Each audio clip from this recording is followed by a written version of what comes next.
Alright guys, what's good? Fire here, and today we've got a match between Ryukichikun playing as FeiLong, who is the #1 ranked FeiLong player in the world at the moment and is frankly amazing. Just utter top tier knowledge, quite aggressive play as well. I'd say a little bit more aggressive than Margot. Uses a bit more frame trap gameplay as well and less reaction. Versus Ashari Lega, I think, maybe. Pronounced probably wrong, playing as Honda, and this is going to be a play-by-play commentary, so I'm going to walk you through this matchup. I'm probably going to cater it more towards FeiLong's sort of game plan and what he does right in this. I'll talk a little bit about Honda, but generally speaking, just want to kind of highlight how good this matchup is for FeiLong. So let's get straight into it. And you're going to see straight out of the get-go that FeiLong is going to have quite a neutral match. So he starts out here using jabs, right? Neither of them have got meter, and FeiLong without meter, he can not really do anything about Honda's headbutts. So to kind of combat that, he has to use stand jabs to stop them. Honda can use some pokes, like stand roundhouse from certain ranges is okay, and his stand jab's also okay, and crouch jab, but because FeiLong has rapid fire jabs, it's gonna just beat out Honda generally speaking, and his reward for hitting Honda is pretty massive because he'll corner him if he hit confirms one of those jabs. So you're gonna see him using jabs and walking Honda slowly to the corner. There we go, you can see Honda is trying to find the perfect sort of distance to counter poke, which is exactly there. But as soon as FeiLong moves a little bit closer, it kind of becomes hard. And another thing to quickly talk about before we get right into it is Honda has picked Ultra 2 here, which it doesn't punish chicken wings, but it does punish wreckers if they're misspaced, because they're -2 most of the time. The first one is normally anyway. So yeah, we're just going to see Ryukichikun just walk Honda player into the corner, and you see right there, that's why he's using the jab. Beats out headbutt, and brilliant spacing there, knowing that he could walk back, and just walks back, and now he's going to get the wrecker punish. Now he's got him in the corner, he's going to get the ability to do a little mix-up game, but he wants to keep it safe, so he just does a short string.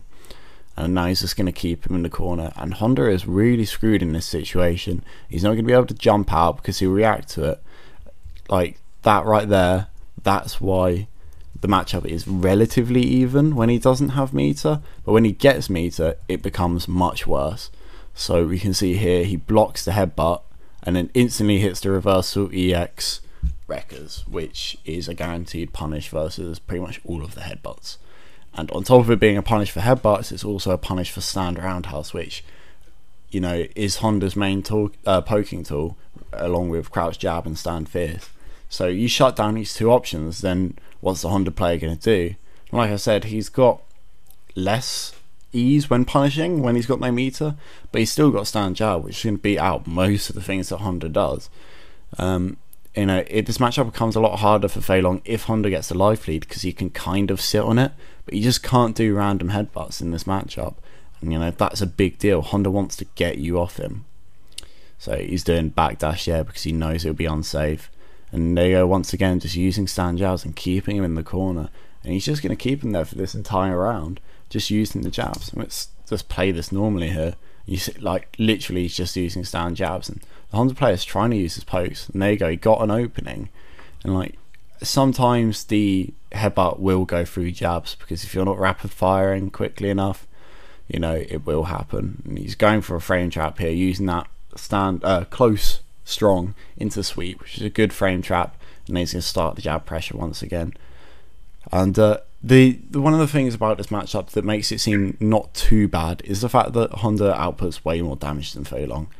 And you know, those few situations in which he gets the lead, or he gets the sort of damage out, he's going to make it really hurt for FeiLong player. And there you go, there's the EX wrecker once again, and this is pretty much over already.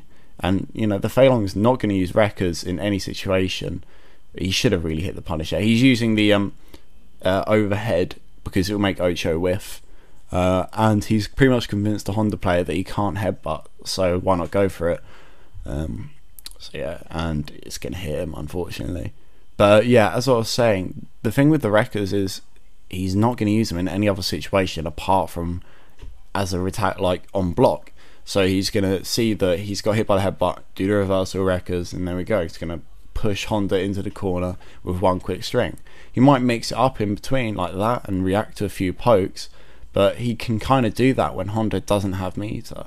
But he doesn't really want to be put in a 0 frame situation where they're both kind of at a neutral. And yeah, that's the stand roundhouse punish I was talking about. Yeah, they don't really want to be in a situation where they're kind of neutral, because Honda does have the mix-ups that FeiLong doesn't. It's just FeiLong has the pokes. He's using safe jumps, and once again he's just got him in the corner here, and Honda is going to try and battle his way out. And the thing about this, that's a ridiculous conversion. I don't know how he did that, but that's amazing. So yeah, well, the thing about this matchup for Honda is when he headbutts you, and there we go, he's got the super. When he headbutts you, in most matchups, he will Ocho to build meter. But meter, as I've been explaining, is kind of useless for Honda because FeiLong has a punish. You know, and mainly you're using that meter for guessing, or for like that, hitting the super. And I think it's much more important that Honda players stock up the meter and go for the super.